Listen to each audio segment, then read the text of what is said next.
Okay, welcome. I hope everyone had a great lunch, and I hope you had excellent conversation. It's been a hallmark of the meals here with me, is hearing and seeing from old friends. We're really excited to welcome you to this session. It's titled Alternative Fuels for a Low-Carbon Energy Transition, Challenges, Opportunities, Implications for Human Health. And I'll introduce myself. I'm Peter Thorne. I'm University of Iowa Distinguished Chair and Professor of Occupational and Environmental Health, and I'm a member of the HEI Energy Research Committee, and I do research in the area of pulmonary toxicology and indoor and outdoor air pollutants and health impacts of climate change. And I am very happily joined by my co-chair for this session, Dr. Heather Holmes. Dr. Holmes is an associate professor in the Department of Chemical Engineering at the University of Utah, and she serves as a member of the HEI Research Committee. And her research focuses on processes that govern the transport of atmospheric pollutants, and her studies employ ground-based sensors, atmospheric models, and satellite sensing to investigate atmospheric physics, air pollution sources, and transport. So to introduce the session, transitioning our energy system and will require dramatic change, and we've been hearing about this so far throughout the conference. And this will be across a number of sectors, including energy production and distribution, buildings, land use planning, industry, and transportation. And I think HEI is well suited to this agenda with a longstanding history in assessing the health effects of traffic-related air pollution, as well as an interest in emerging fuels and technologies. And we saw this manifest in the strategic plan this morning.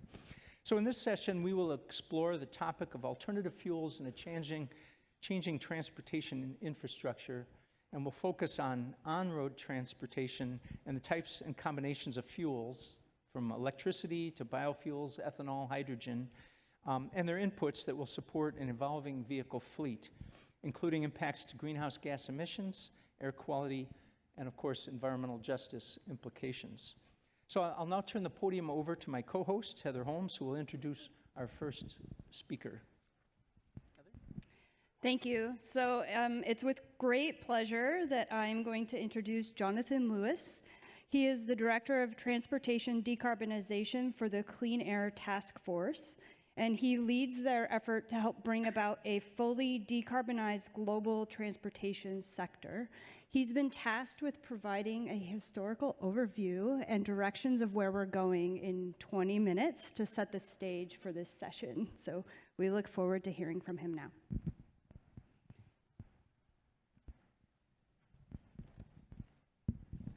You can speak from the podium.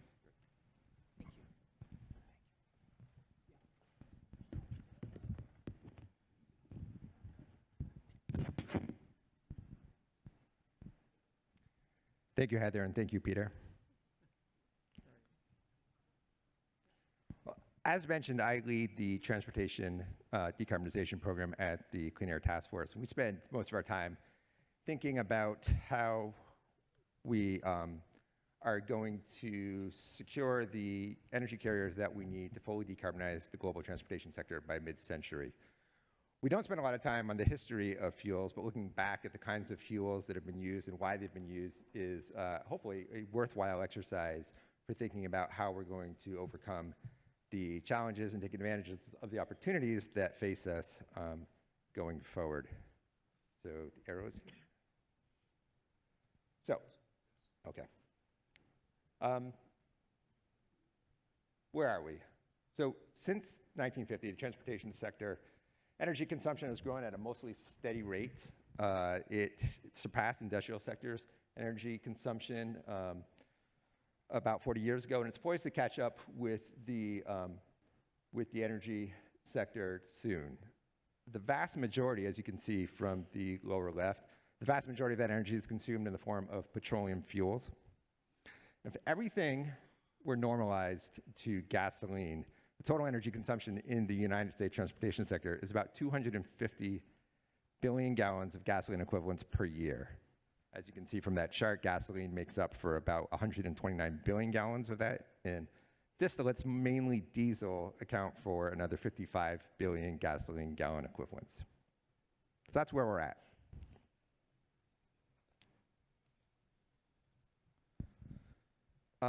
I am not going to say a whole lot on the first 5,000 years of transportation fuel, except that I'll share the completely unverified results of a thought experiment I did yesterday afternoon, in which I assumed that horses replaced all of the registered on-road vehicles in the United States on a one-to-one basis.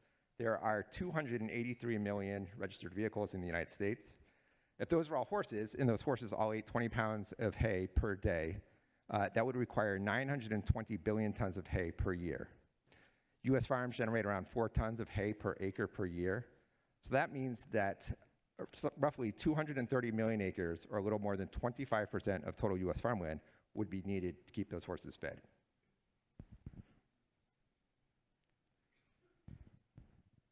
Modern transportation fuels, in a sense, came about in the 1800s. Steam and wood were the leaders out of the gate, with coal generally, coal and wood were leaders out of the gate.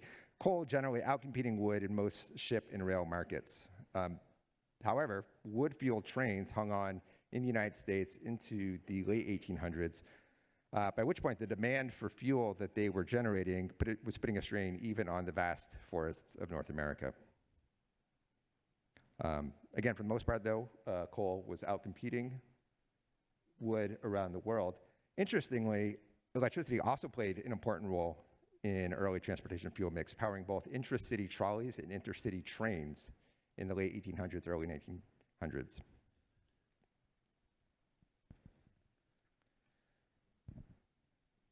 The dominance of coal and wood, and to some extent electricity, was not long-lived, unfortunately, as they were fueling, or fortunately I should say, as they were fueling their first forms of powered vehicles. Petroleum was laying the groundwork for a century or so of dominance. Refining of readily accessible oil got underway in the 1850s and expanded in scale following the development of commercial oil drilling at the end of that decade. By the late 1800s and the early 1900s, oil was outcompeting coal as a fuel of choice in the rail and marine sectors. The mass production of well-made internal combustion engines, exemplified by the introduction of the Model T in 1908, created demand for gasoline. Gasoline up to that point had been a dangerously explosive byproduct of the refining process. Well-made engines proved to be a device that could take advantage of that gasoline and led to its dominance over the coming century. Diesel engines debuted in the 1910s and became the dominant fuel in freight sectors around the world by the second half of the 1900s. And by the 1920s, gasoline-powered buses killed off the aforementioned interurban electric trains that I mentioned earlier.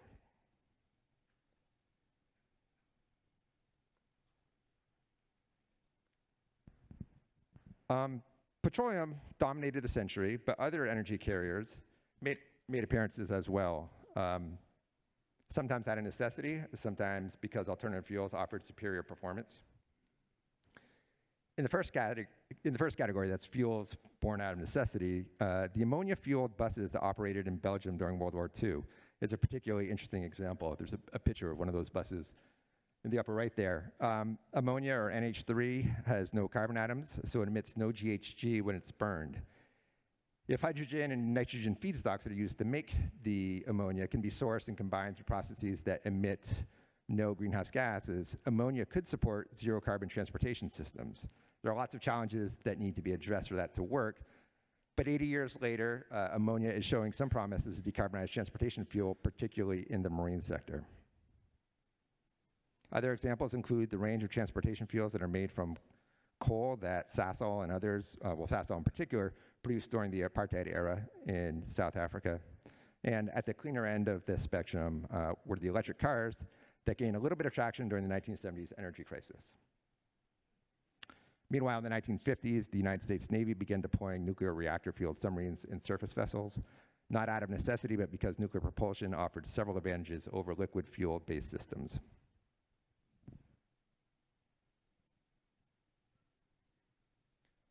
Over the last 2 decades, alternative fuels have expanded their market share significantly, albeit in fits and starts.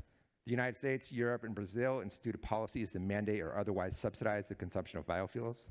In the United States, lawmakers massively expanded the renewable fuel standard in 2007, motivated by a range of objectives, propping up commodity crop markets, improving energy security, reducing petroleum-related greenhouse gas emissions, and currying favor with voters in Iowa.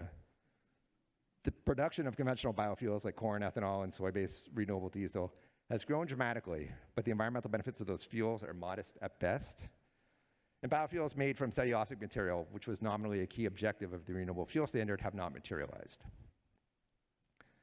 Natural gas fuel trucking almost had a moment 10 to 15 years ago, but that fizzled out, and now the trucking industry frequently points to the episode as a cautionary tale when considering the use of batteries or hydrogen as energy carriers in the trucking space. Most importantly, electricity came back on the scene, this time presumably for the long haul. Toyota introduced the hybrid Prius in 1997, and Tesla rolled out the all-electric Model S in 2012. Plug-in hybrids, which essentially merge those two technologies, have been getting more attention recently. Jeep's Wrangler 4xe has been the best-selling PHEV vehicle over the last couple years in the United States. Rivian began delivering its EV delivery truck in large quantities to Amazon in 2021. And earlier this year, the Chinese company BYD introduced a $10,000 battery electric vehicle called the Seagull, which appears to be making good on the offered promise that electric vehicles would eventually become significantly cheaper than internal combustion vehicles. Hydrogen fuel cells could also support electric drivetrains, and we're seeing interesting deployments and pilot programs at transit bus authorities, including by SEPTA here in Philadelphia, in light rail, and for Class 8 trucks. So what can we discern from these trends? Where's the transportation market headed? How quickly and how deeply will electrification transform transportation? According to analysis by the Rhodium Group, gasoline consumption in the United States decreased by 15% from 2005 to 2023. Rhodium projects that it will decrease by another 24% from 2024 to 2035. And built into that trajectory are a huge set of assumptions, all of which are dependent on policies and continuation of market trends that are, discernible, but perhaps barely discernible at this point. The trend lines in diesel consumption have been less clear over the last decade, but Rhodium predicts that diesel use will decline through 2035, even as freight trucking activity increases. Key drivers in this decoupling are better efficiency of internal combustion trucks and early stage adoption of electric trucks. Rhodium projects much less decoupling in the between jet fuel consumption and aviation sector activity, as you can see from the chart on the right.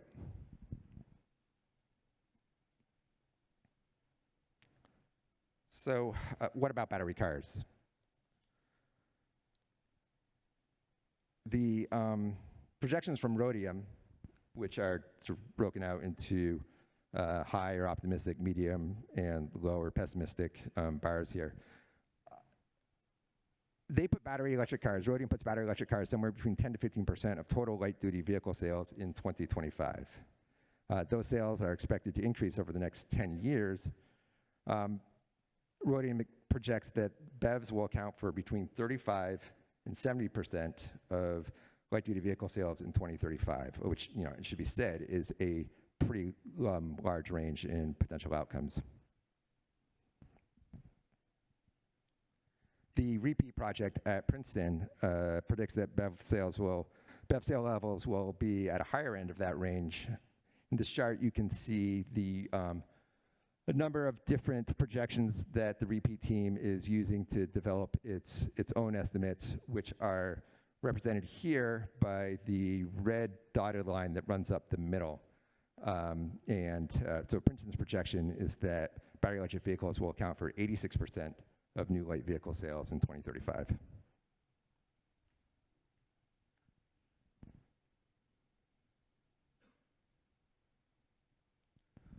What are the implications for the supply and demand of alternative fuels as we work to decarbonize multiple sectors of the economy and multiple segments of the transportation sector all at the same time? Analysis done by Clean Air Task Force digs into this challenge, as illustrated by the chart on this slide. The energy demand from the aviation sector dramatically outpaces the total global supply of biofuels, as projected by this data from the International Energy Agency. So how will this play out across multiple markets that have similar demands for energy carriers? The aviation sector needs all the biofuel it can get, I should say all the environmentally beneficial biofuel that it can get, and has a comparatively high willingness to pay for those fuels. The resulting scarcity of environmentally beneficial biofuels is probably manageable to some extent for light-duty vehicles, given the presumed electrification rates we were just looking at. But it's potentially difficult for heavy-duty trucks, especially if batteries and fuel cell-powered drivetrains are slow to deploy. And it's certainly challenging for the marine sector. This situation partly explains the focus, for example, on hydrogen-powered trucks and on ammonia-fueled container ships.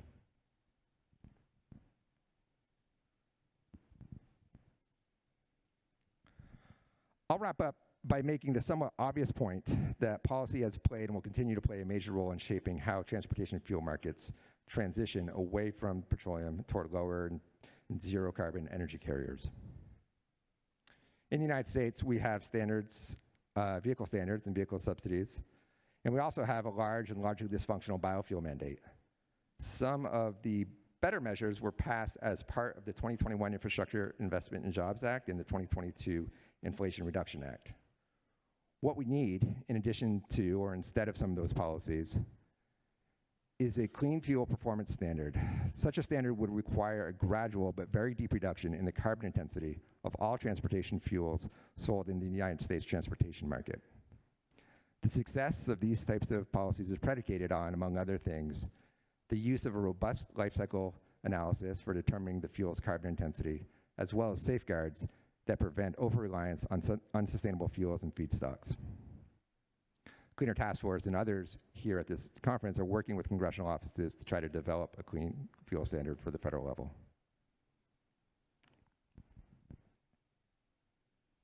So we need that policy and lots of other policies to succeed because, as you can see from this final chart, the ongoing decrease in transportation sector emissions isn't nearly steep enough. We have a very long way to go to eliminate greenhouse gas emissions from a transportation sector that was built over 200 years around carbonaceous combustion fuels, and we don't have very much time to do it. So that concludes my talk. Thank you for the time, and I will hand it over to Peter. Thanks.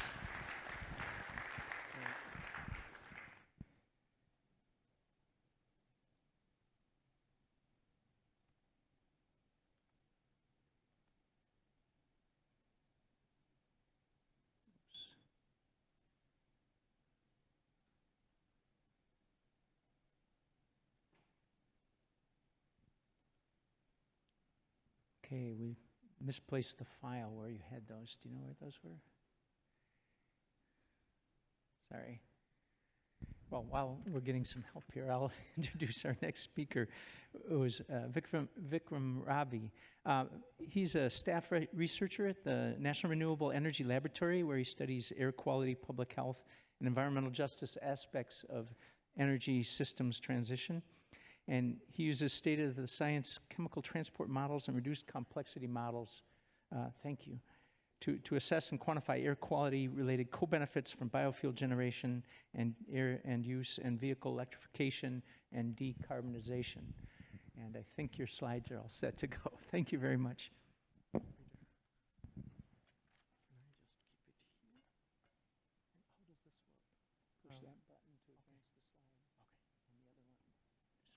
Pointer, but I don't think you need that. So just that's forward, that's back. Okay, thank you. Thank you for that introduction, Peter.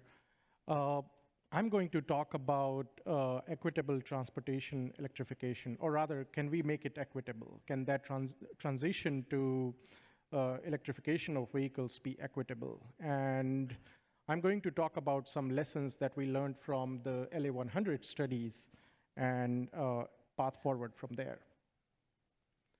So here is a quick outline of my talk. I will introduce the LA100 study and talk about it a little bit, and then that will be followed by the LA100 equity strategy study. and then what is the next frontier, or at least what I think can be the next frontier in this space. So to give you an overview of what the LA100 study is, the LA100 study is one of the most detailed large-scale analysis evaluating a range of future scenarios. And the goal was to equip the city of Los Angeles, or more specifically the Los Angeles Department of Water and Power, and their decision makers to understand what are different pathways and associated costs to achieve 100% renewable electricity supply. And can that be done with a high degree of reliability? And in this transition, what are the impacts on the environment, and in what ways the transition is going to impact the economy? And can that benefit environmental justice communities? So those were some of our goals that we wanted to address in this study, or rather answer in this study. So this study was completed in 2021, and we found that reliable 100% renewable electricity is possible. And if that transition to renewable electricity generation was coupled with electrification in other sectors, primarily transportation, that can provide significant environmental and health benefits. And here is a snapshot of some of the results, just on air quality side. We see that PM 2.5 decreases in high end-use electrification scenarios. You can see that PM 2.5 goes down throughout the city. Ozone, on the other hand, sees a different behavior, classic nonlinearity of ozone. So some parts of the city see an increase in ozone, other parts of the city see a decrease in ozone, which means that when we are seeing PM 2.5 reduction-related benefits, ozone is acting in an opposite manner. So what we found there, that when looking at both of these, the benefits are more or less equally distributed among disadvantaged communities and non-disadvantaged communities. So this takes us to the LA100 equity strategy study. What we found, not just in the air quality related analysis, but also analysis focusing on multiple other sectors, that improving energy equity requires intentionally designed strategies. And that's what we set out to figure in LA100 studies. Can we do that? So this is a broad overview of what the study looked like. This was in collaboration with UCLA. We focused on 3 different tenets of environmental justice. The study is quite big, I think 1,000 or 2,000 pages report. I'm going to at a very high level condense one of the chapters which focused on truck electrification and what are the results from truck electrification in terms of air quality and health. One thing that I would like to mention about the LA100 study, both the prior one and the one that we recently completed, is we engaged community in a significant way. And obviously, like many of the other studies, this was a data-informed study. As you can see on the top left, we took input from a large number of community members. We took input from community-based organizations, and over the 2 years, 1.5, 2 years of study, there was a lot of engagement with different communities, both on ground and online. So this was greatly informed by what the city and the residents living in the city think about what that transition should look like. Moving on to air quality now.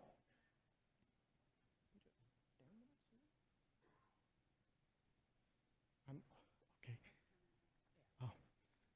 I need to be quick.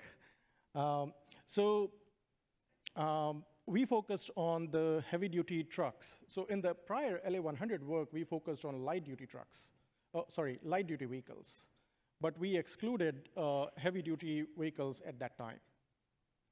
In this particular case, we looked at the heavy-duty trucks, and defined them into 3 different categories: light heavy-duty truck, medium heavy-duty trucks, and heavy heavy-duty trucks.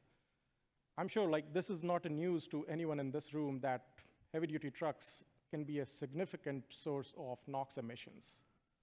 They are also a big source of PM 2.5 emissions, whereas their population is tiny, like 5% in LA County, I believe. So if we can target them in a manner that the emissions can be reduced, then likely that can lead to equitable changes in air quality.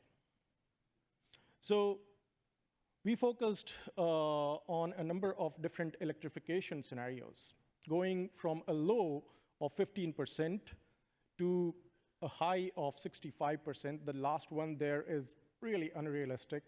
So a more sensible one is the 40% electrification scenario. So, and these align with, so the lower bound, 15% in this case, aligns with the Advanced Clean Trucks Regulation. The upper medium aligns with the 2020 mobile source strategy from the California Air Resources Board. And in order to look at the impact on specific communities, we designed the tracks that we specifically wanted to look at. Tracks that we, based on the available data, thought that they are highly impacted from traffic-related pollution. So we took the Cal Enviro screen indicators and designed what we call as traffic air quality disadvantaged community tracts, or TAC-DACs, and compared the results of that from non-DACs. We relied on high-resolution modeling using a near-source model called R-Line, and truck traffic data projected to 2035 was taken from a regional agency in Southern California. You can see the communities that we identified. They correspond to the roadways. I'm not from LA, so don't really know which interstate runs through those communities, but they are very close to the interstates and other roads that run through the city. Quickly looking at some of the results here. So if we focus on the box in red, that shows the benefits for TAC-DACs relative to non-DACs, corresponding to, I think, so this is showing the benefits with each 1% increase in electrification. And we can see that TAC-DACs, on average, see a benefit that is 20 to 30% higher than their non-DAC counterparts. And that varies depending on the type of vehicle. Like light heavy-duty trucks have a different degree of benefits that goes to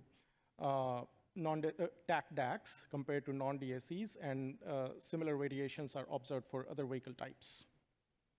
So in summary, the benefits observed are higher for traffic air quality disadvantaged communities than non-disadvantaged communities.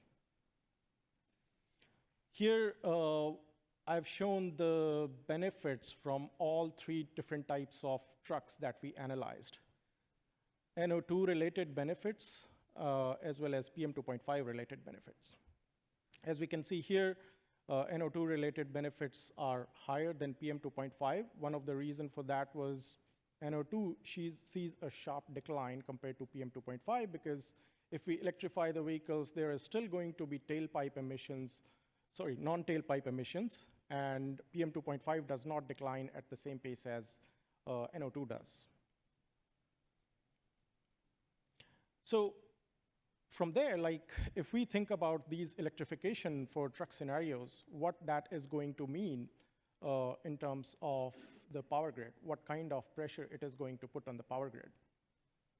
What I've shown here is for different electrification levels and when they are met,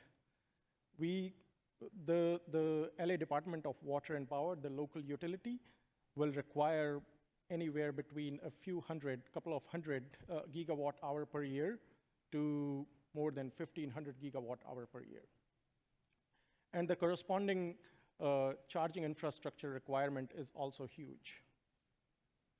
To put this in perspective, the additional electricity generation demand that we are seeing varies anywhere from, let's say, 1% to 5% or 10% of what the requirement is in the city of LA today. So as of today, LADWP, or the demand in the city of LA, is close to 20,000 gigawatt hours. So what we are really talking about here is significant increase in electricity generation from that.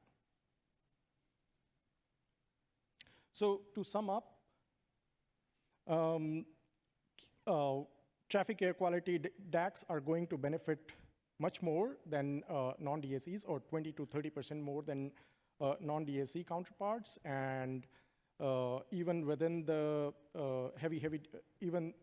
heavy-duty truck sector, focus can be on heavy-duty trucks, and that's going to yield much more benefits to the community because they have much larger VMTs associated with them.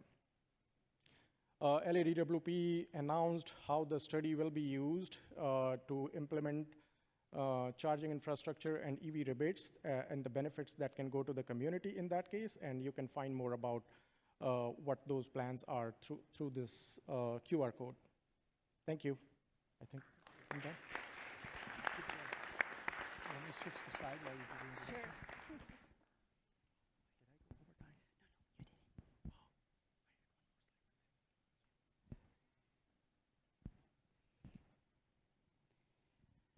I'm going to introduce our next speaker, Valerie Thomas. She is the Anderson Interface Chair of Natural Systems and a professor in the H. Milton School of Industrial and Systems Engineering at the Georgia Institute of Technology, where she also holds a joint appointment in the School of Public Policy. Broadly, her interests are energy, sustainability, technology assessment, and science and technology policy. And today she will be giving us an overview related to biofuels. Thank you. Thank you very much, and I'm glad to be here. Today, my slides are referring just to the United States situation, and I'm going to focus on, well, how much biofuels is there something of a consensus about our ability to produce in the US, and also what we know about their greenhouse gas emissions. That is, are these lower carbon fuels than petroleum? So here, I know you can't see all those numbers, but it just doesn't fit any other way.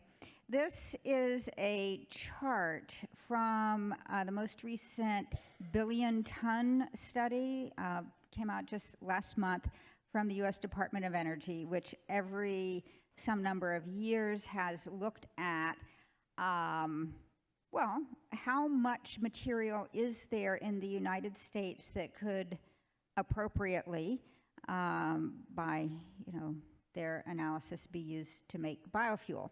So even though it's very tiny, let me just indicate a little bit, and I wonder, the top one? I do. Wonderful, thank you. You taught me that.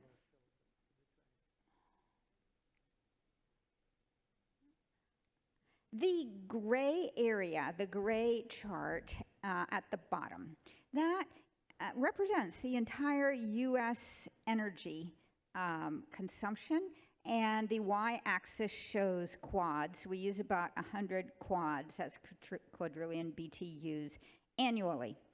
And if you look, so it's showing at the top, from the top to the bottom, it's something like nuclear, coal, crude oil, natural gas is the darkest gray one. And then there's a little teeny tiny slice that's things like wind and solar.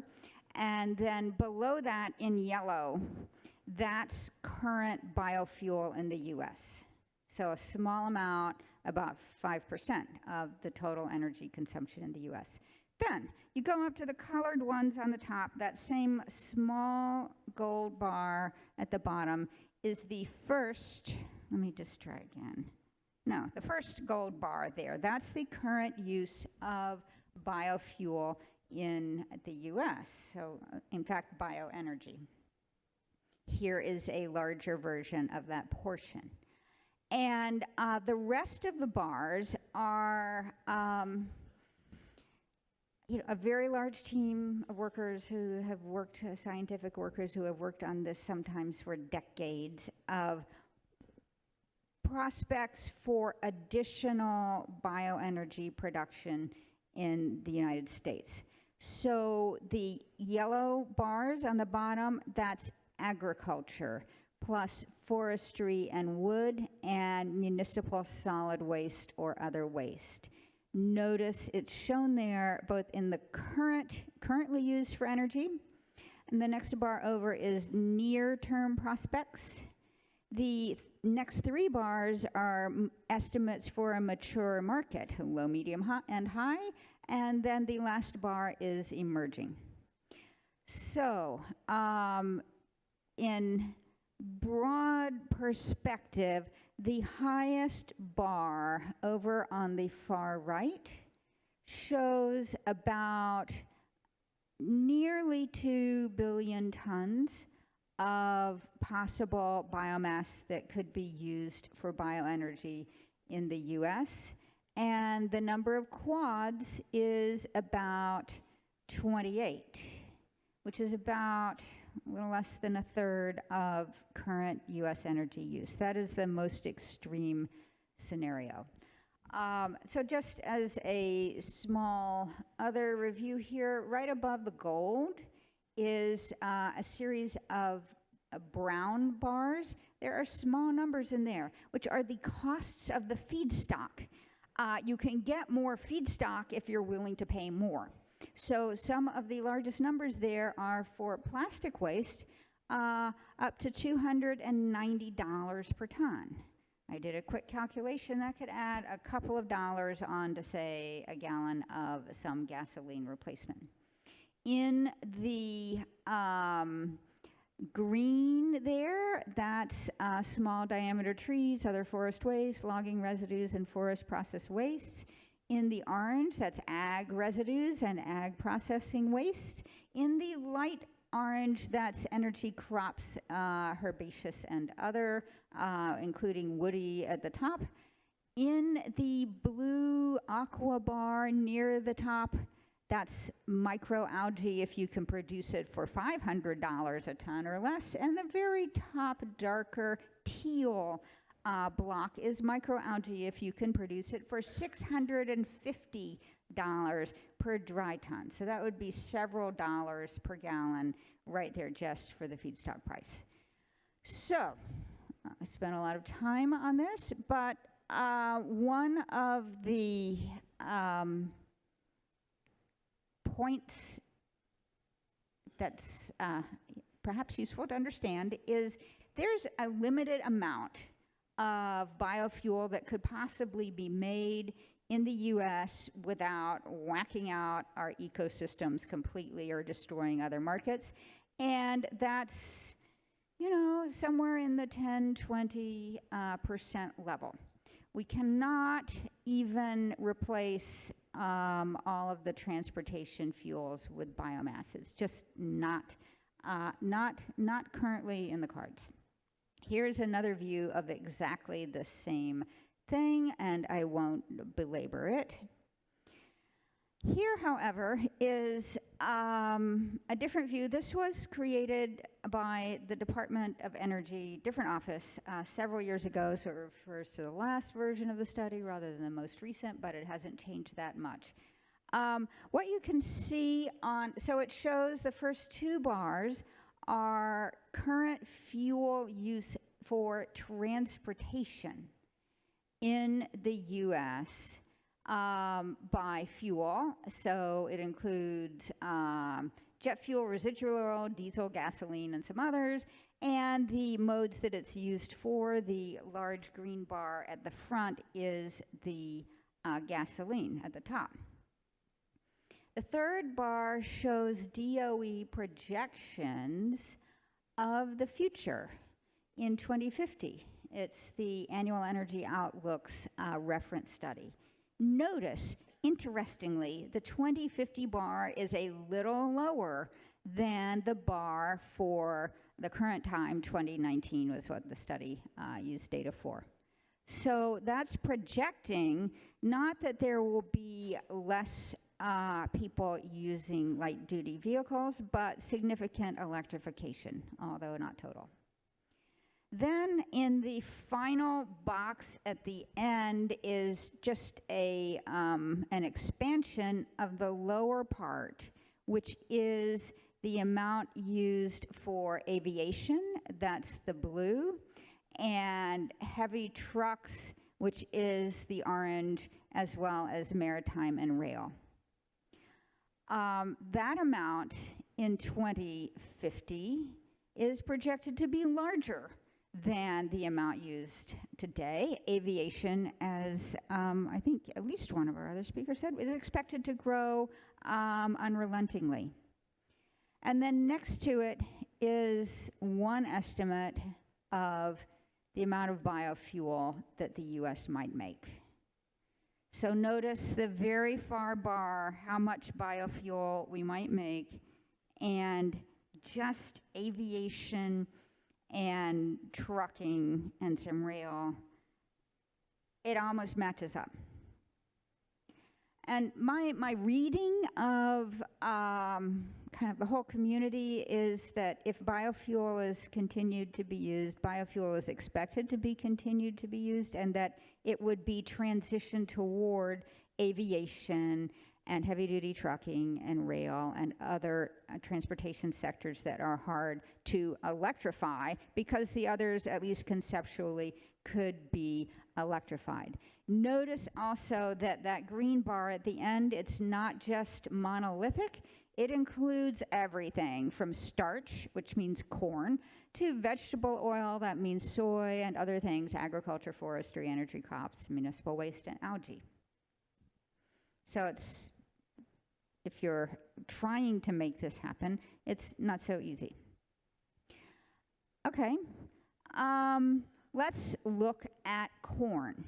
The production of ethanol from corn is the largest source of biofuel used in the United States. The top chart shows harvested area of corn from 1920 to 2020. So 100 years. It has varied. The bottom chart shows yield of corn, bushels per acre, over the same 100 years. It has gone up, to me, astoundingly, that it can, I keep waiting for it to level off. Maybe it has leveled off in the past couple of years, but I've been looking at this for years and years, and it keeps going up. I do not know, but we have been producing in the United States more corn on, very roughly speaking, the same amount of land for a long time. The top chart here shows U.S. corn production from 1920 to 2020. It shows that the amount of corn produced has, except for the earliest part of that century, been increasing somewhat steadily. The bottom chart shows the price, dollars per bushel. It shows volatility. So corn production has been increasing, corn productivity has been increasing, price is volatile. The land use has, I don't want to make any statements about the amount of land use. I know that it can be evaluated many ways, but I showed you a chart from at the USDA. Okay. Is corn ethanol, for example, are the life cycle greenhouse gas emissions of that significantly lower than the greenhouse gas emissions from the gasoline that it would replace? on a megajoule per megajoule basis. My experience with the community is that there is not a consensus on what the carbon intensity of corn ethanol in the US is. Recently, the US Environmental Protection Agency carried out what I think is the kind of study we need. They did a model comparison study. And here I'm presenting the results as EPA presented them, the results of that study. First of all, so it's showing in columns, first on the left, models with energy markets. That means models that take into account if we make more corn ethanol and blend it into the gasoline, what is the response of all the markets, but especially in gasoline. So it takes into account within the model the change in energy production and consumption. So that's adage, GCAM, and GTAP, which are three models, maybe not all of them, but 3 of them of this type. And then on the other side are models without energy markets. Those numbers need to be evaluated differently because they are just showing their supply chain models. So they evaluate up the full supply chain of what it takes and what the greenhouse gas emissions are through the entire life cycle of corn ethanol in this case. So that model does not evaluate how does consumption of gasoline change, therefore. Okay, so so there are 3 models. One thing I think is kind of interesting is this is a terrible table. It is really hard to figure out what am I learning about these models. I suspect, I have not heard this, but I suspect EPA did this on purpose because they did not really want to make anything look interesting. I've stared at this. They also don't tell you,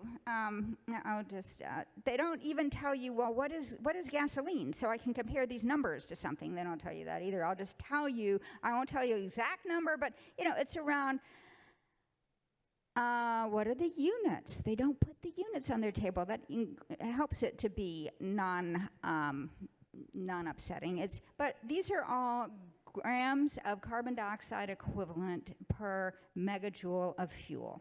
So what we see here basically, let's look at adage. You get minus 15 from, so that's the reduction, say, in the gasoline. And notice that GCAM, it's minus 65, and GTAP, it's minus 15. So those are not the same number.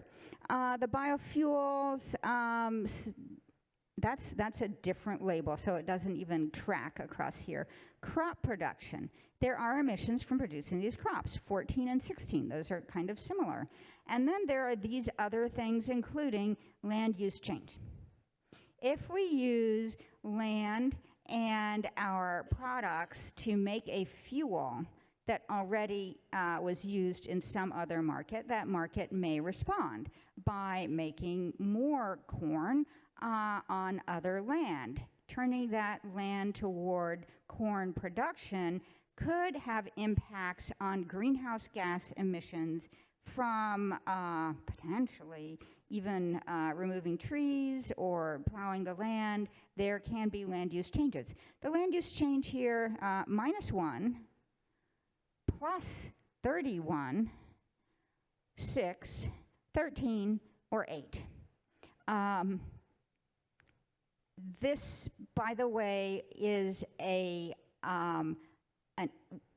EPA ran all the models for the same scenario, which was a shock of an additional shock in the mathematical sense of an additional production of 1 billion gallons of corn ethanol. The current production is 15. And then below here you can see the sum. So here the total global greenhouse gas impact, it could be -1, could be -19, it could be -8. They're all negative numbers.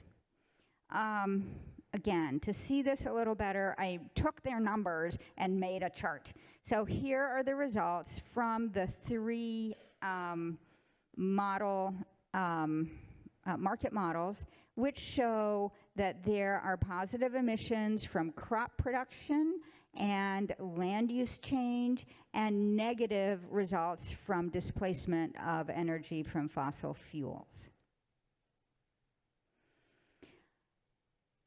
These results, let me underscore before someone from EPA shoots me, do not necessarily represent what happened with the renewable fuel standard that we implemented. This was a model where they ran, an exercise where they ran all the models for the same scenario, but not exactly the scenario that we exercised historically. They also looked at making diesel from soy oil. Here are the results. Similarly, a shock of 1 billion gallons additional of soy oil. The production of soy oil currently is only about 1 billion, so relatively speaking, a much larger shock. Here is 0. The sum, this one, there, this is large. This is large. This is 300. Very large land use change in one model. Less land use change in another model, no effective land use change in the third. So what does this say? This says that we have some work to do in understanding, to the extent we can, what will be the impacts of having biofuels. Our models currently do not agree. That does not mean that they could not agree in the future. These are the models. Also, even if we have models perfectly agreeing, how well does that correspond with what will happen? This is an open question. Okay, so getting to aviation, and I am near to close.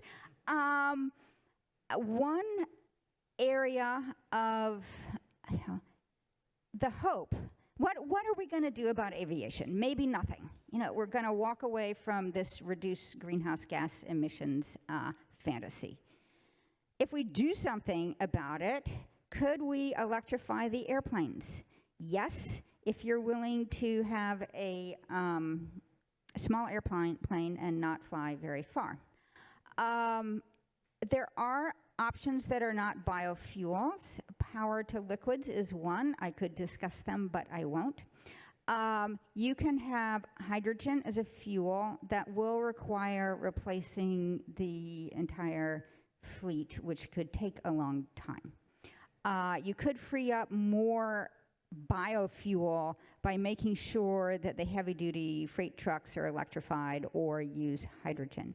This is a projection of the possibilities from the International Clean Transportation Coalition. They do say there could be reduction of emissions by flying less, and that was their estimate, this little black bit right here. So with that, I offer you multiple scenarios for what might happen with aviation, because aviation has aspired to have an emission goal of 0 by 2050. We have a lot of work to do to even understand what a viable pathway might be. Thank you.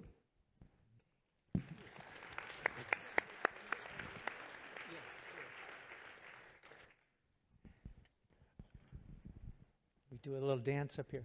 Our fourth speaker is Anna Spurlock. Dr. Spurlock is a research scientist and deputy department head in the Sustainable Energy and Environmental Systems Department at Berkeley Lab. She's an environmental economist by training and is a leader of the Berkeley Lab Sustainable Transportation Initiative and PI for a number of studies looking at transportation modeling funded by DOE, DOT, and others. So here's the floor is yours. Thanks very much.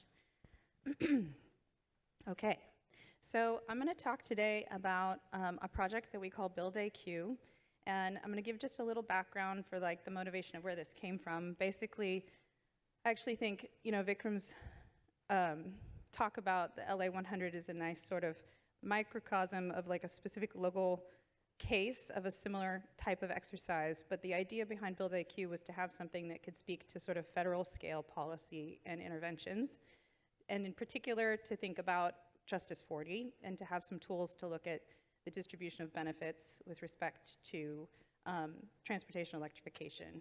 And so the mandate that was handed to us was to use capabilities we kind of had at the national labs to string together a set of models that could get us from looking at basically charging infrastructure deployment all the way to EV adoption, on-road emissions, grid emissions, and air quality concentrations in health. So that's what we did with this, and I'll walk through an example case we have. So right now this work is being funded by the Joint Office, and the goals basically was to be able to understand the air quality, emissions, concentration, mortality benefits, and to whom they accrue. And we specifically were focusing on charging infrastructure deployment for the NEVI program, which was basically electrifying alt-fuel corridors, highway corridors. But we wanted to build it out to be able to kind of look at any case of charging infrastructure deployment, both local and corridor. And we can also look at impacts of other types of policies like incentives, prices, taxes, other things that can affect things on this chain.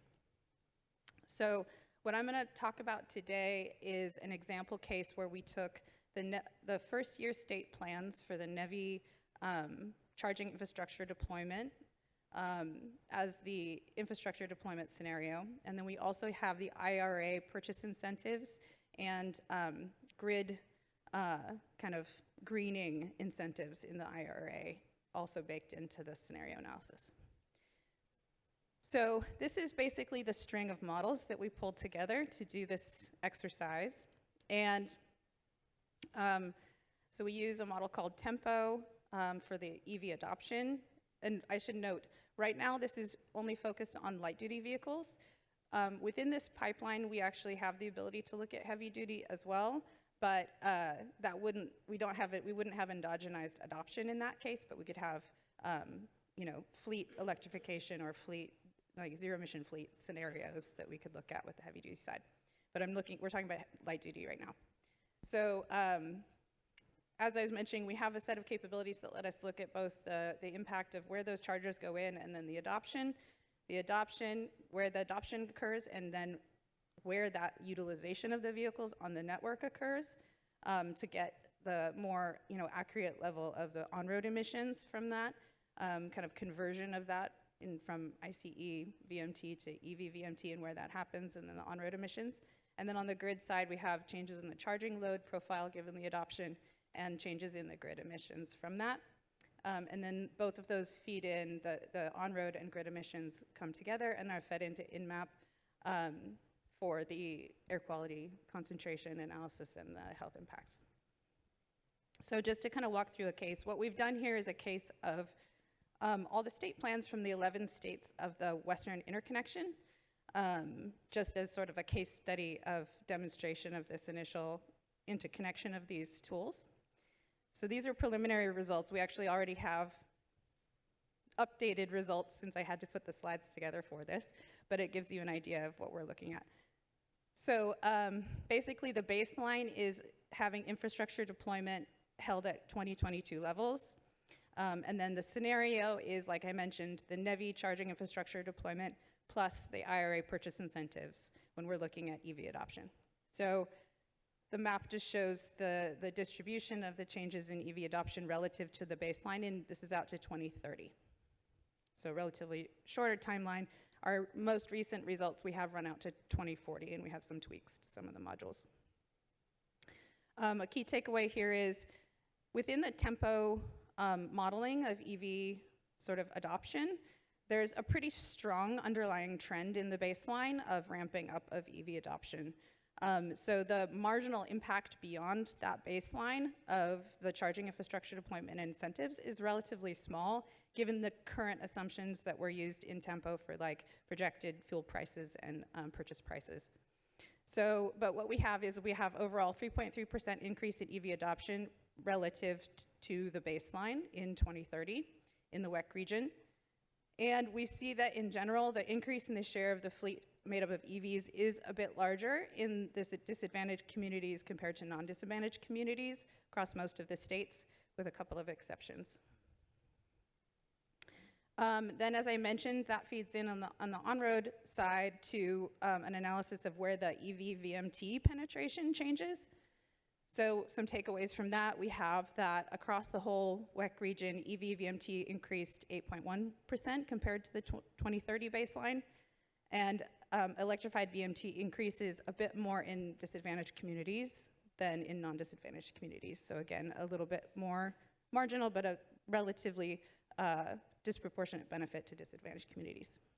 And I'll note that disadvantaged communities we use is the joint office definition for Justice 40 that they have right now. On the on-road emission side, we see reductions in all of the pollutants that we analyzed for that. And per capita reductions are a little bit larger in non-disadvantaged communities compared to disadvantaged communities. Again, you know, looking at this per capita case, then things kind of shift a little bit.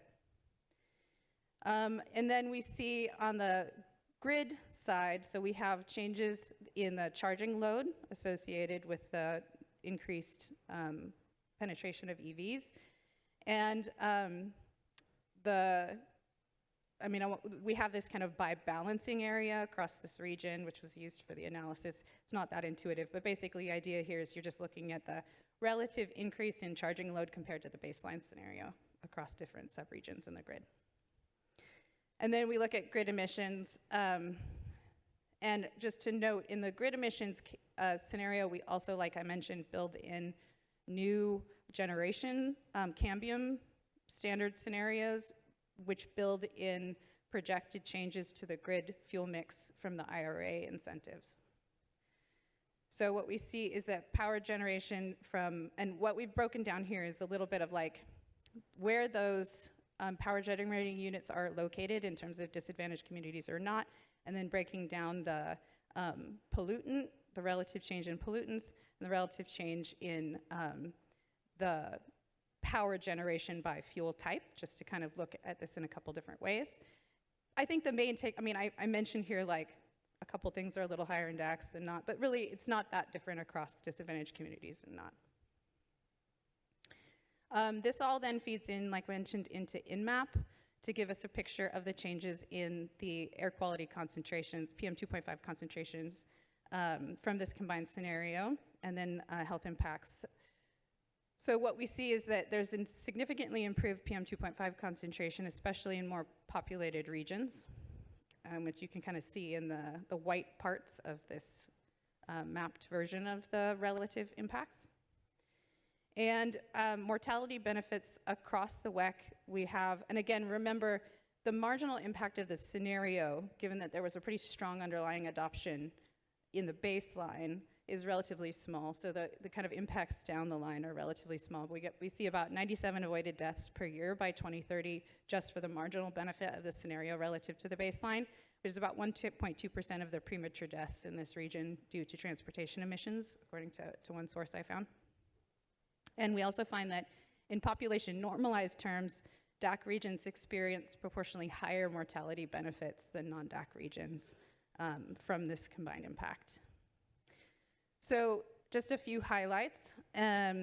Basically, we have a demonstration of this kind of full chain of impacts at this sort of large scale, being able to look at, you know, large subregions of the US or even a full US roll-up study to be able to look at things like federal investment scenarios in charging infrastructure deployment or in incentive policies or things like that, that take us all the way from the deployment from the policy and the charging infrastructure deployment all the way through the sort of chain of impacts linked together all the way to the air quality and health impacts. And we do find in this particular case study that populations living in DACs avoid deaths in a per capita terms a bit more than in non-DACs. I will say that when you look at it just in level terms, the relative relationship is flipped. So it's something to me that's sort of interesting when we're talking about Justice 40 and the definition of what a benefit is for a program like Justice 40, since Justice 40 says 40% of benefits need to go to disadvantaged communities. The definition of what you literally define as the metric can really change what you define as a benefit. So that's just something I want to highlight. And like I mentioned, in current work, we've revised this analysis. We kind of projected it out a bit further in time, made a couple tweaks. And we have some hopes to do some ongoing work to kind of do a larger scale study for the full US roll-up, or sort of updating as the state plans have updated over time, things like that. So that's what I have for you.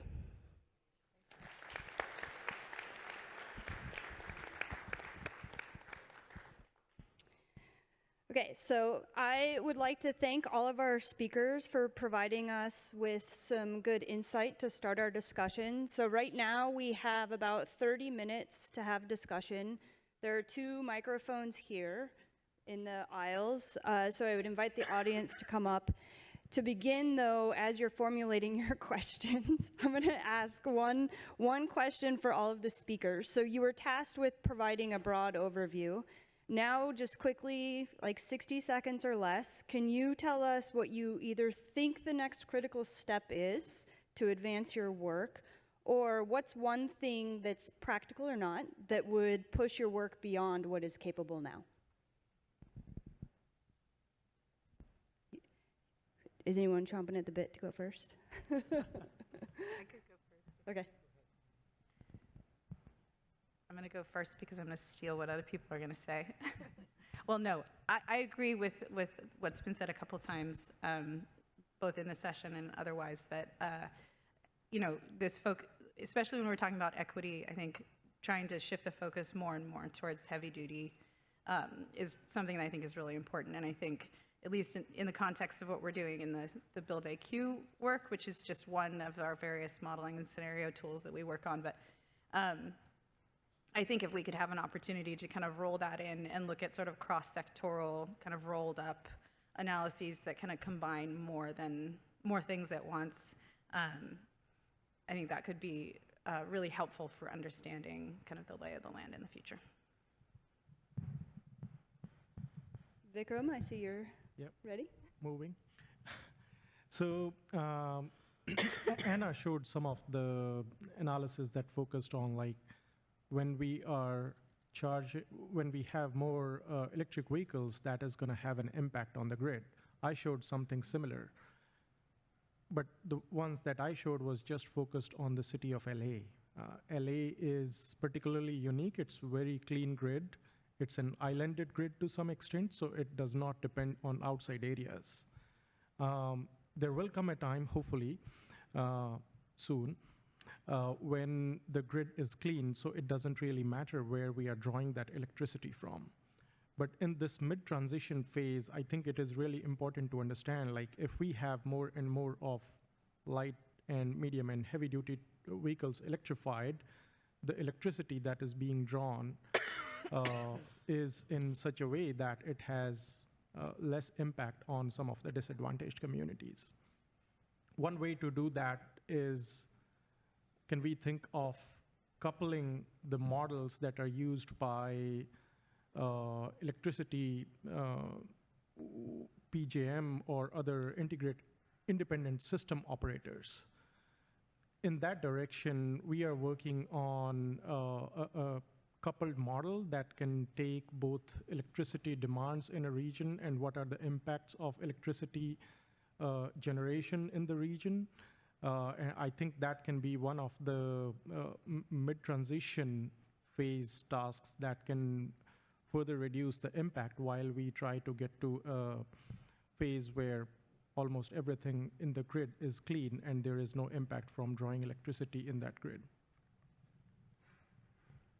Okay, Valerie, or do you want to go next? Yes. About the grid becoming clean, that's really challenging. And I was speaking about biofuels, but even for other fuels like hydrogen, making hydrogen be really a very low carbon fuel is enormously challenging. You can't do it even with photovoltaics because their life cycle emissions are too large. So I think, getting an understanding of how hugely challenging it will be to get our grid emissions much lower than we're imagining. I think that's a transition we have to make. Yeah, Jonathan.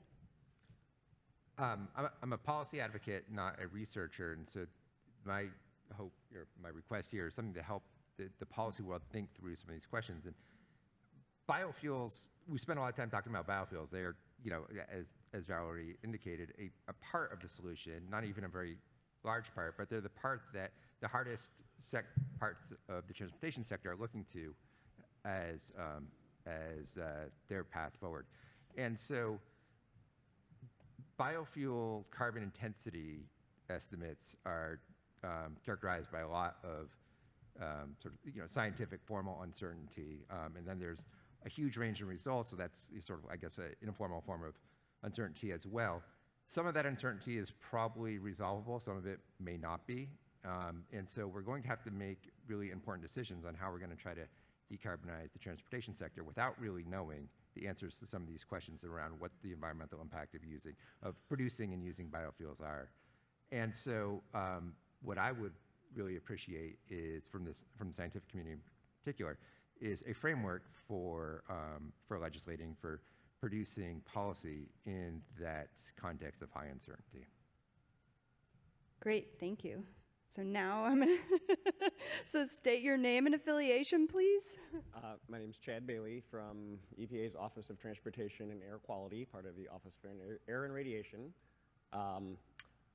I had reason to review several studies recently looking at combination of grid decarbonization and electrification.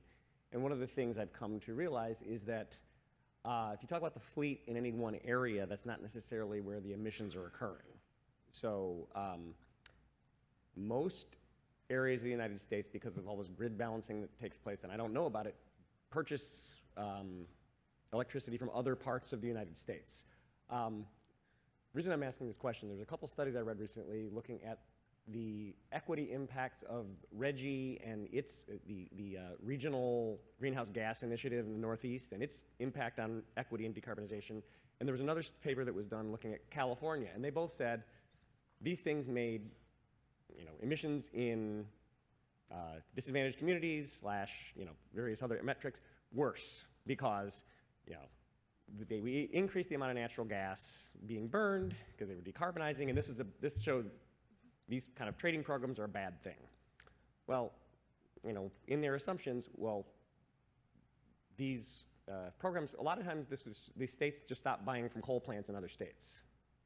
So, so I was a little bit kind of felt weird about how those papers concluded. But I guess the question I have is kind of a research, like when we're researching kind of vehicles and grids, it seems like the spatial scale of analysis has to change, because if areas are decarbonizing their grids by just stopping, they don't buy out-of-state, coal plant pollution anymore, or coal-generated energy anymore, then you can't just do the analysis in one area. So I guess my question is for all of you who've done this kind of research, is it possible, I know Vikram, you presented the LA study.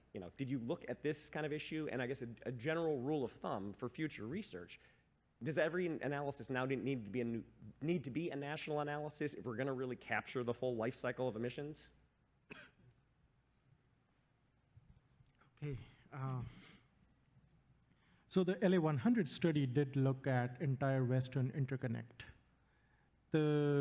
And one of the things that I mentioned earlier was the LADWP region is to some extent islanded, as in it tries to meet its own demands, but that is changing, and that's something that I only heard last week from someone at NREL.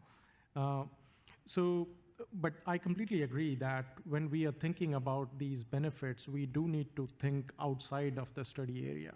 Now, the air quality impacts, to some extent, we can think, like the near road analysis that I was doing and presenting as part of the LA 100 equity strategies. we didn't really think about the impact from coal plants or any other plants that are far away.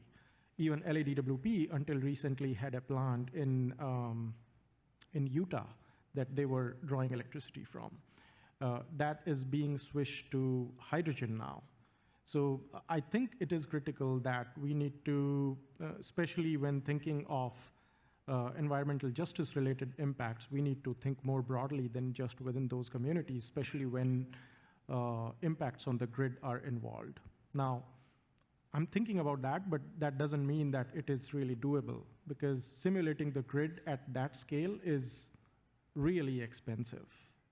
And especially when thinking of EJ impacts, we need to think about simulating the grid at a really high resolution. So Anna talked about 130 or so balancing areas, and analyzing the grid in a manner that we can look at its impact on the grid in terms of reliability and other things that requires detailed modeling and analysis.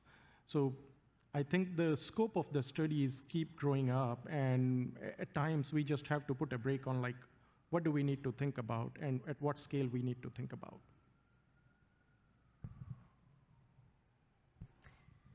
Yeah, I mean, I think just underscoring that, I do think those like spillover effects are important. That's why we did, do our case study looking at the whole Western interconnection so that we could at least, feasibly capture the extent of that. We also pushed really hard so that our on-road emissions analysis captures spillover travel, across state lines, so that if you're looking at a policy in one state, you can also see what the on-road emissions kind of spillover benefits are on neighbors, things like that. So we tried to kind of do our pipeline in a way that we can relatively accurately capture that sort of more holistic picture when we're thinking about like a broad regional kind of analysis.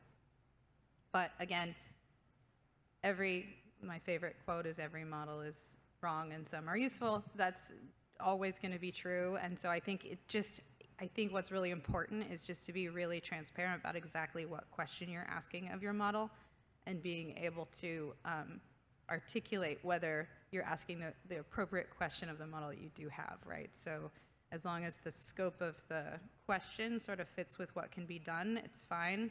But if you kind of stretch beyond what's appropriate that model can actually handle, that's where you have to be careful.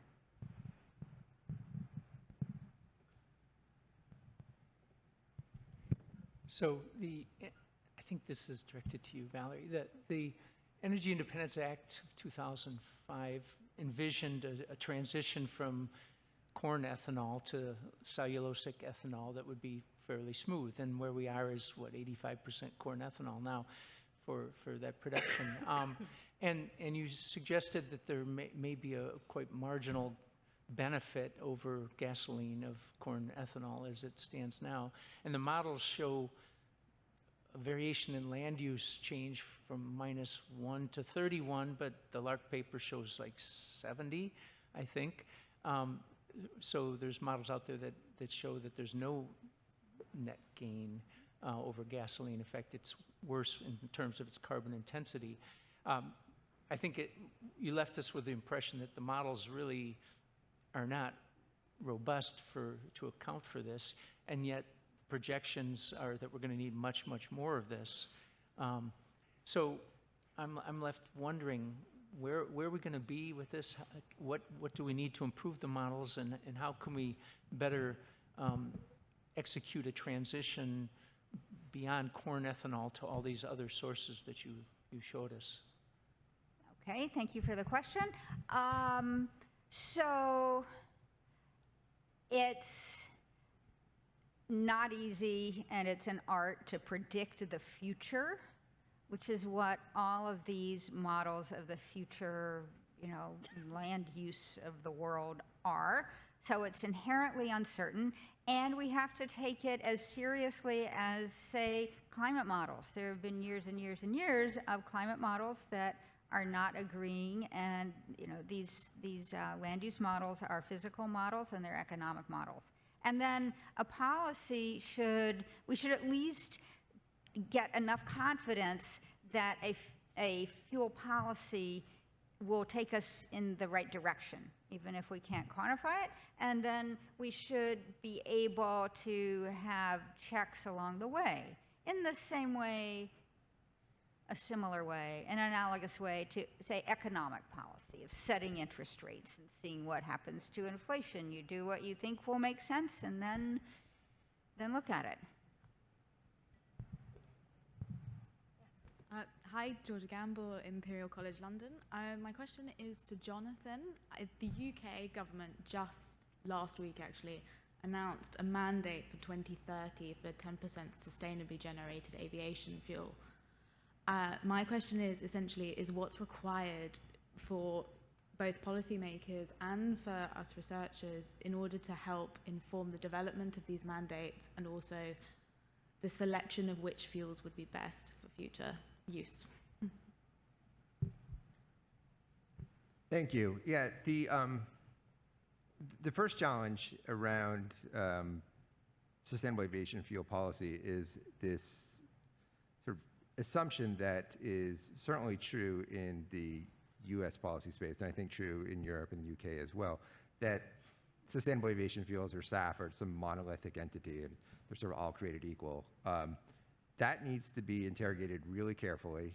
There's a provision in the Inflation Reduction Act, the SAF tax credit, which attempts to do that. It pegs the level of the tax credit that companies receive based on the carbon intensity. So it's not just you cross a threshold and you become eligible for the tax credit, which is sort of the model that the United States has tried with the Renewable Fuel Standard.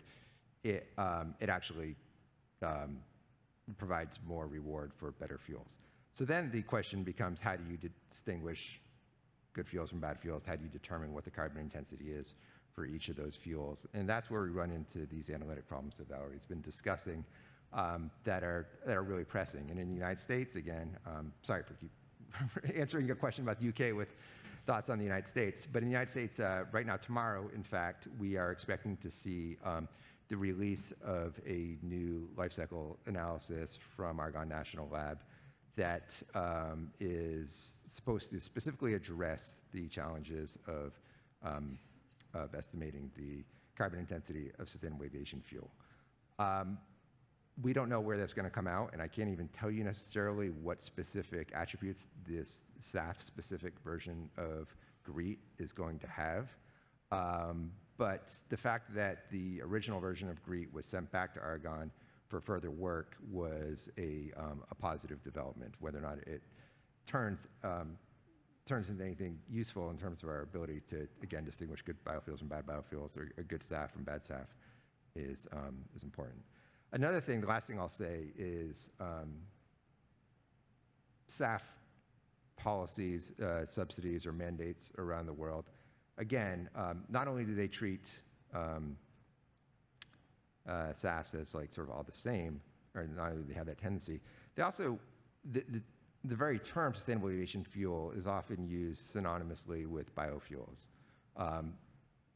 Really what we need are drop-in fuels, whether they're made from biogenic feedstocks or not. And so it's important for policymakers to send a signal to the market that what we need here is low carbon fuels that can utilize existing infrastructure, not a farm subsidy. We need farm subsidies, but let's do that through farm policy and ag policy, not through climate policy necessarily. And we need that because, it's one of the charts I showed demonstrates, there's not even enough biofuels to power the aviation sector. So we're going to need other types of energy carriers just to meet aviation energy demand. And that means either hydrogen or drop-in hydrogen-based SAFs. And we're putting out a paper tomorrow that unfortunately indicates that we have a long way to go on synthetic sustainable aviation fuels.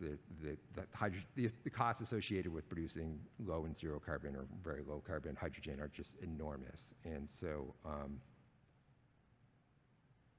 given the absence of other options, however, we need to get started on that work. I mean, I don't know how we're going to see our way through that, but we need policies that tackle that challenge. Hi, Eva Vitucci from Texas A&M. Thank you all for this great overview of where we are as terms of our energy usage. I found it a little dismaying because it seems like we are very, very many years away from, I guess, a cleaner energy alternative. And it seems like our environmental justice communities are going to be significantly impacted by this for many years to come. So two kind of questions.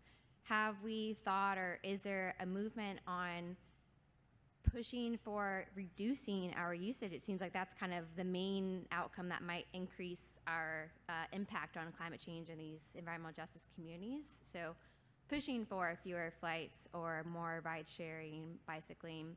And then second question is there any work being done on coming up with mitigation strategies for these communities that are basically stuck with this for the time being? So increasing mature trees and green spaces that can act as sorbents for these air pollutants?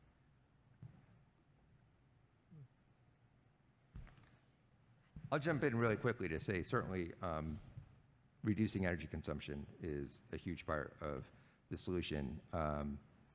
And there are a lot of opportunities to do that in high-income economies like the United States. In developing economies, low-income countries, we're seeing massive increases in energy use around the world. So ultimately, we need to develop and deploy lots of low-carbon energy carriers to meet their energy demands.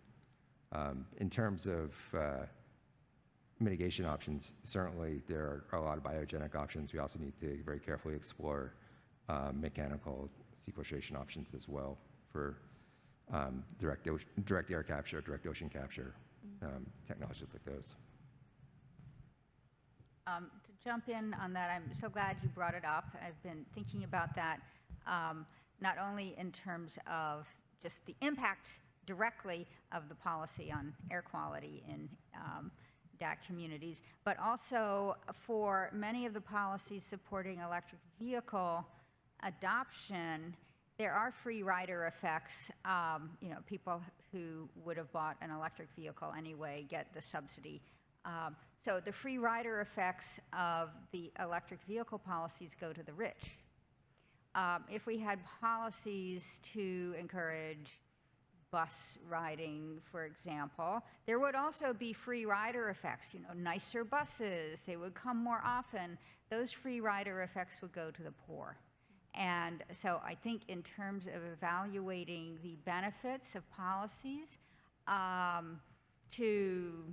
for environmental justice, we should include not only air quality and other direct benefits, but also the economic subsidies and who receives them. Thanks. So it's all modeling studies that I'm thinking of, but it's really hard to get people to switch their mode of transportation.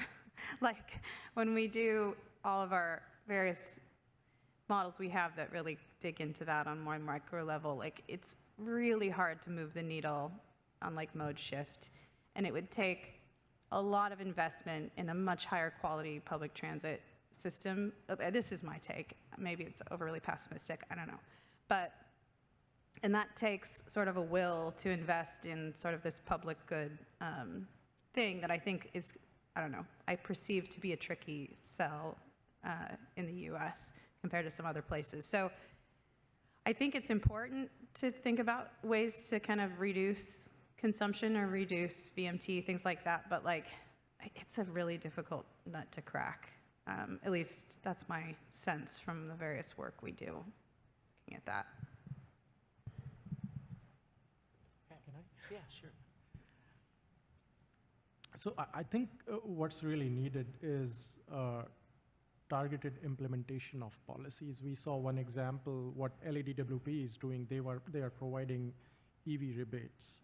The second thing is, in some communities, it's not just transportation. For example, communities close to the ports. One of the things that we found in discussions with the communities in LA is they consider pollution from transportation or trucks going in and out of the port as one of the major sources. Now, there could be targeted electrification of drayage trucks There could be targeted electrification of on-port vessels, or targeted electrification of the vehicles, off-road vehicles that operate within the port. So that can impart benefits to the communities close to that region. But if we were to think of this much more holistically, like, okay, can this happen in all of California or all of US at once, I think that's going to take some time. Hi, Richard Nelson with the Clean Fuels Alliance of America, formerly the old National Biodiesel Board. I want to address a point that Dr. Thorne brought up, and that was also in Valerie Thomas's presentation about the chart on the EPA modeling comparison. We have the indirect land use was all over the map. So the real reason why that is a lot of it is when you drill into it, it says land. A lot of the difference between these models, they can't decide how to define cropland, how to define pasture, how to define rangeland, how to define cropland pasture together. And so you couple that with economics and grain prices and policies, you know, the Inflation Reduction Act, all of a sudden you get this stew that it's just, that's why you get those numbers. And if you can't even define what the land classifications are, you're going to wind up with this shoot first, aim later type analysis. So that's a lot of the reason why those numbers are all over the map. And I would just say some more recent attempts look at land conversion from satellite data and other sources, trying to understand when pasture land or prairie or riparian zone land is converted into, say, continuous corn, and what is the carbon impact of that. So I think there's evolving some attempts to do a better job at understanding that. And then not only that, there's the national and there's the international land use component. And when you put in the international component, it gets even more complicated. So I'm with you there. Two things. Chad Bailey from EPA. One, I didn't make that table. And two, I asked this question out of ignorance, but I heard on YouTube, everybody in the United States can have an electric vehicle, but then the rest of the world can't. I guess there's a general question I have is, are there global constraints that the developed, the sort of high-income nations of the world need to be paying attention to because, you know, we're all in this together, so to speak, and what are those, and is there a good understanding of the response to that question?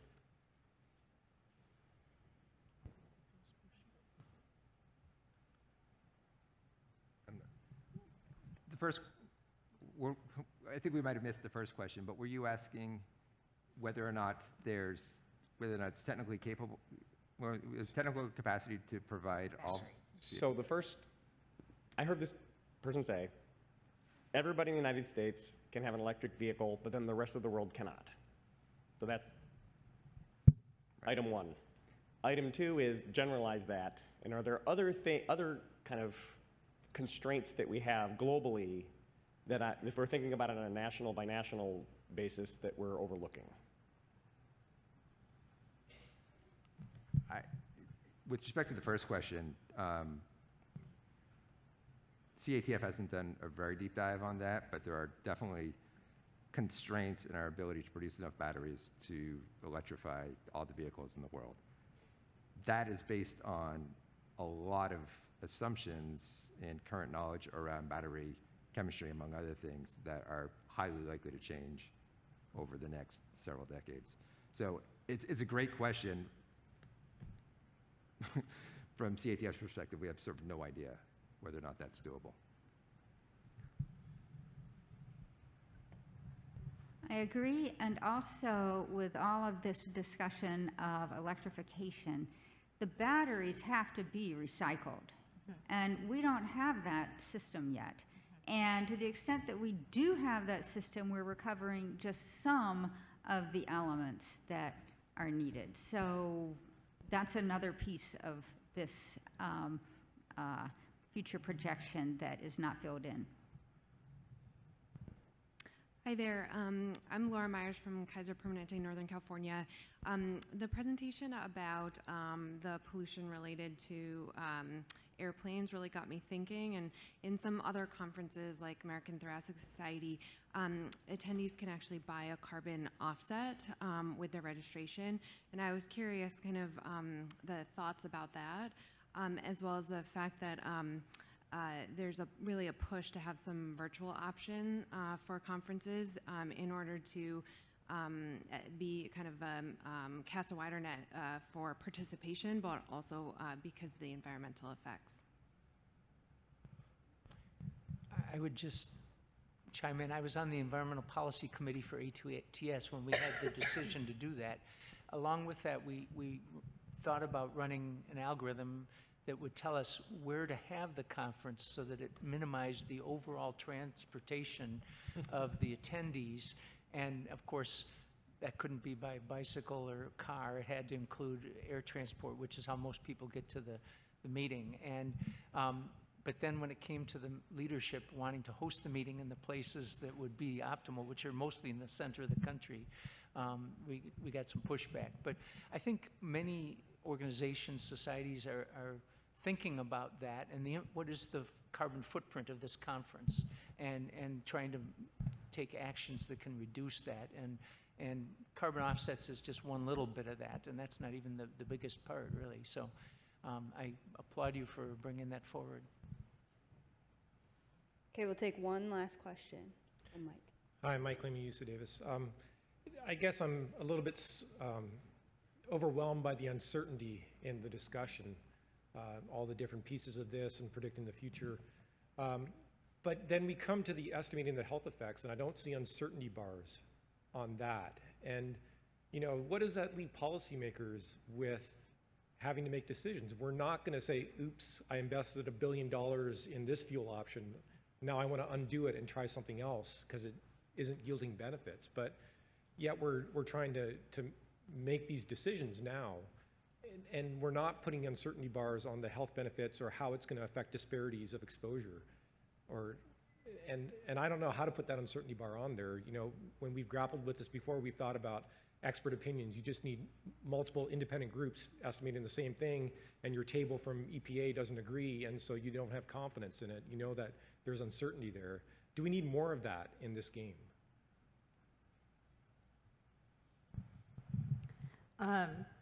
I think that's definitely important, but it's, I mean, I'm just going to answer this just purely from my own perspective for the work that I do. Like, you know, I think that it's the way that I would do it in the type of models that I'm involved in, where there's these sort of these scenario analysis models, is you do sensitivities on the types of assumptions that are the most uncertain in the kind of input to the model, so whether it's like future fuel prices or costs of vehicle, you know, technologies, or whatever, you know, the range of underlying things, and you run it a bunch of times, like kind of perturbing some of the key uncertain inputs, and that gives you at least a sense of, within this modeling framework, what sort of variation you get at the other end on some of the key outcomes when you kind of look at that.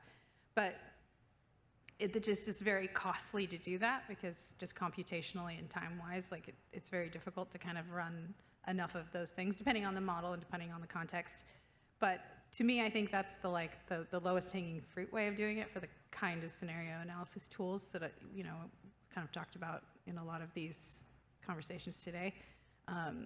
So there is a pathway to doing it, but it just takes a bit of will from kind of funding perspective to kind of do a study where that's the outcome, as opposed to the give me a number that I can put on the press release kind of thing.